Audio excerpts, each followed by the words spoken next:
I began recording it.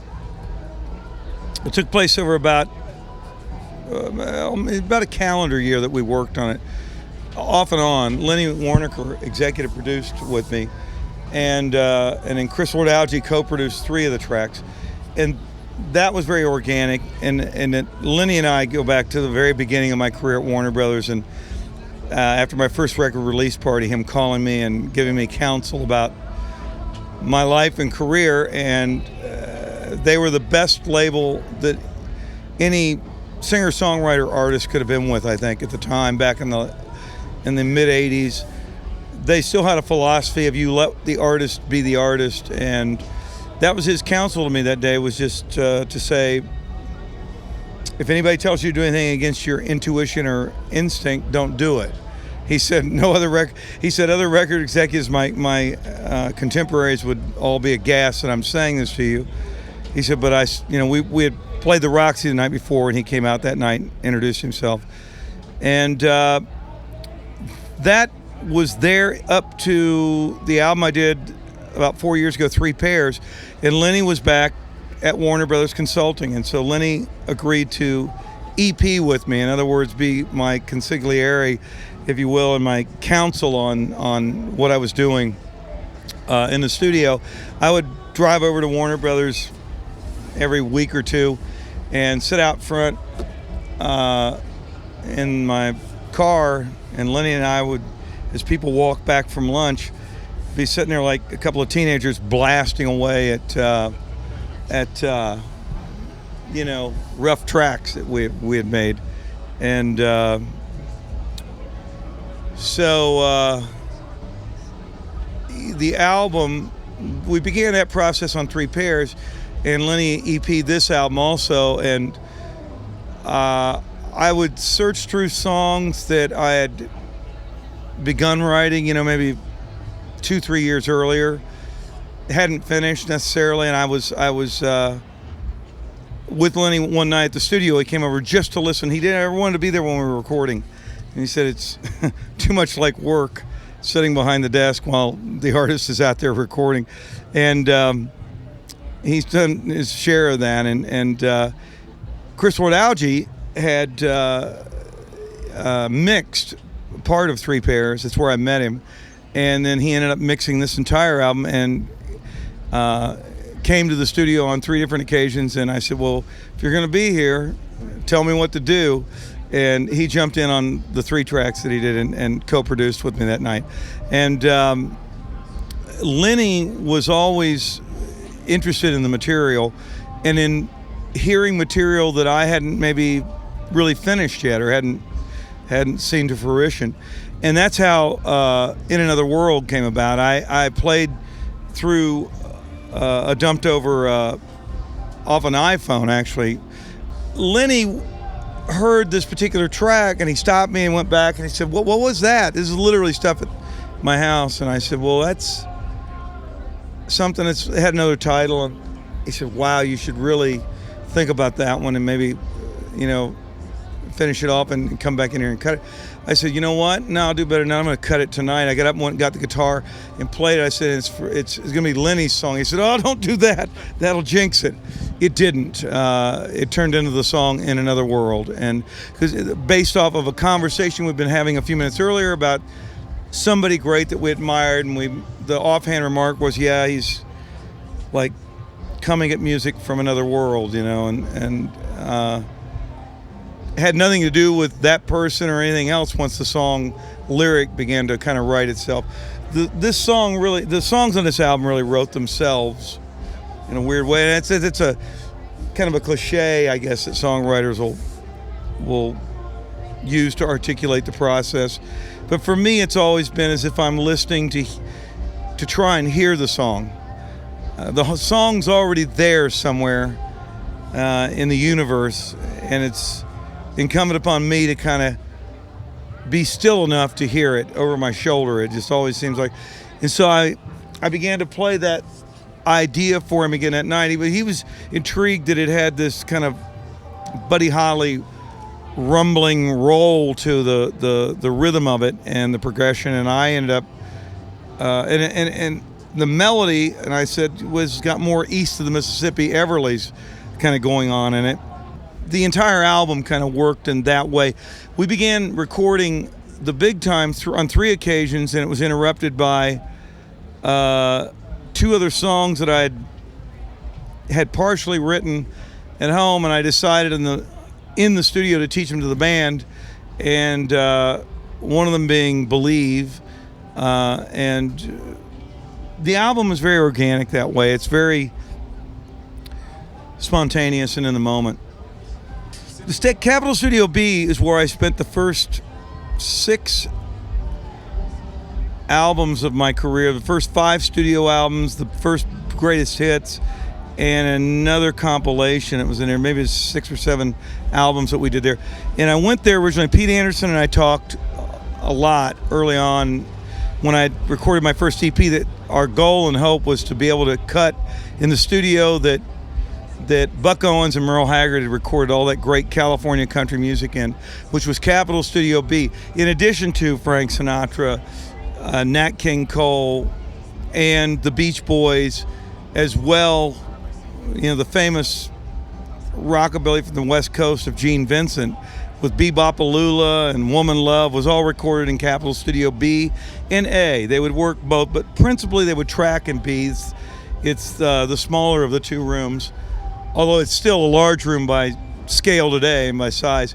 And it's left pretty much intact, and I couldn't get in to use it. It was locked out during a lot of my 3 Pairs album, and I wanted to, although I got to use great historic studios in LA for that, I got 1 track cut there, a long way to go, and I made it a point to go back in and do this entire album, more or less, with the exception of a couple of overdub nights at other studios, in Capitol Studios B and A.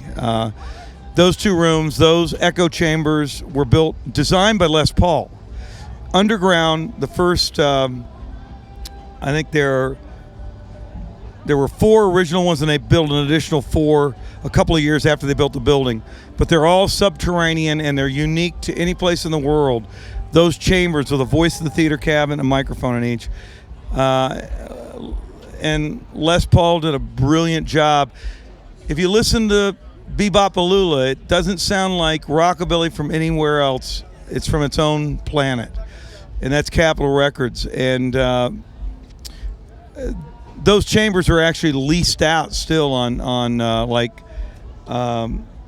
the fiber optic lines out of Capitol. You can lease those, but those rooms have some voodoo in them. And in fact, part of my process in doing the record, I ended up in Studio A because John Mayer, much to my chagrin at times, locked himself out in Capitol Studio B, and I had to go over and tease him. Finally, I said, I've used your name in vain a lot when I couldn't get back in the room.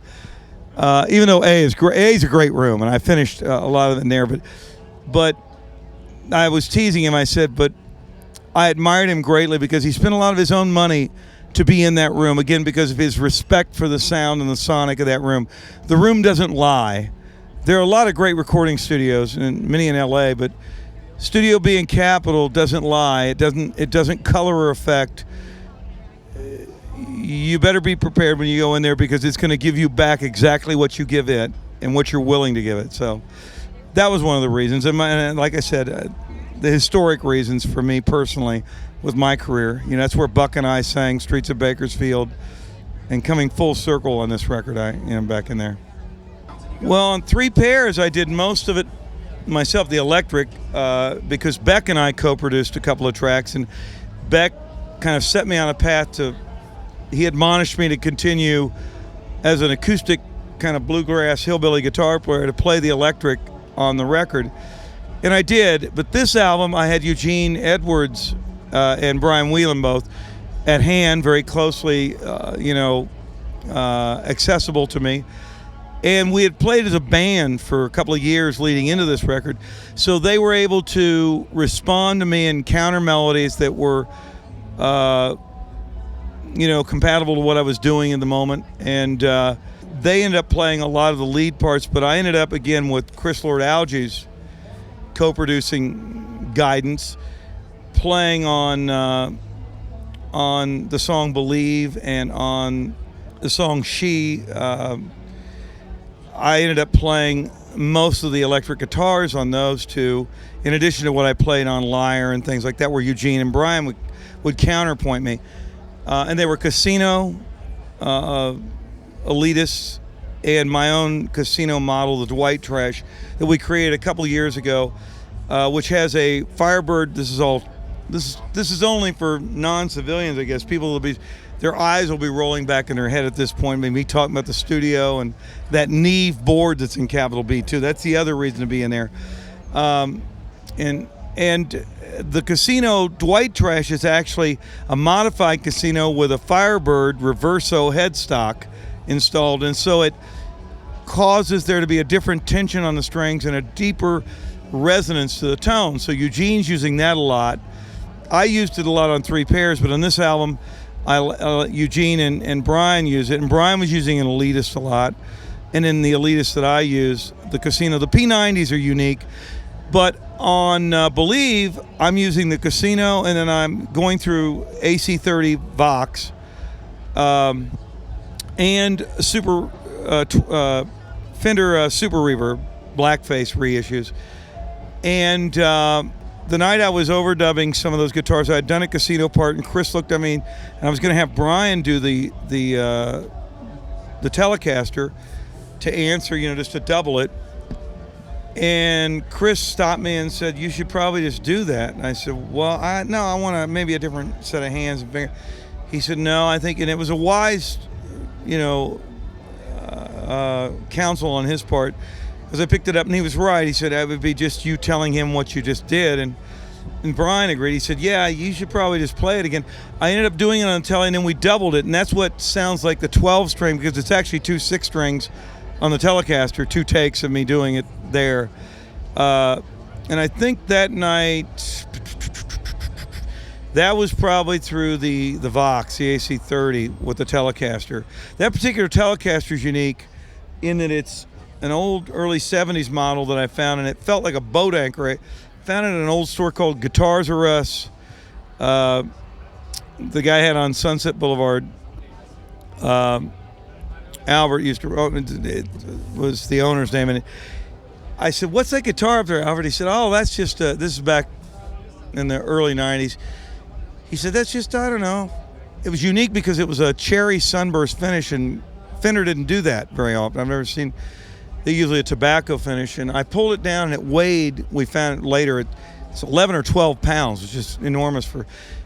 Recently, we looked into what is giving that guitar's tone. We think it's because it's a 3-piece Telecaster. It's 3 pieces of ash, and it's very heavy, very solid sounding, and that guitar is unique that way. I used it to that effect on Three Pairs and then on this album also, so.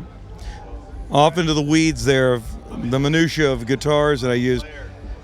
And the acoustics were principally on this album, it was all Gibson J200s that I have that are vintage. The vintage J200s from the Montana Gibson luthiers. And the last album, Three Pairs, I used a combination of that and a Dove, and I think on one track that Beck and I did, I used a Martin D28, but this album was all Gibson J200s, the acoustics. Hey, this is Dwight Yoakam, and you're here with me at Austin City Limits Festival on GRAMMY Pro.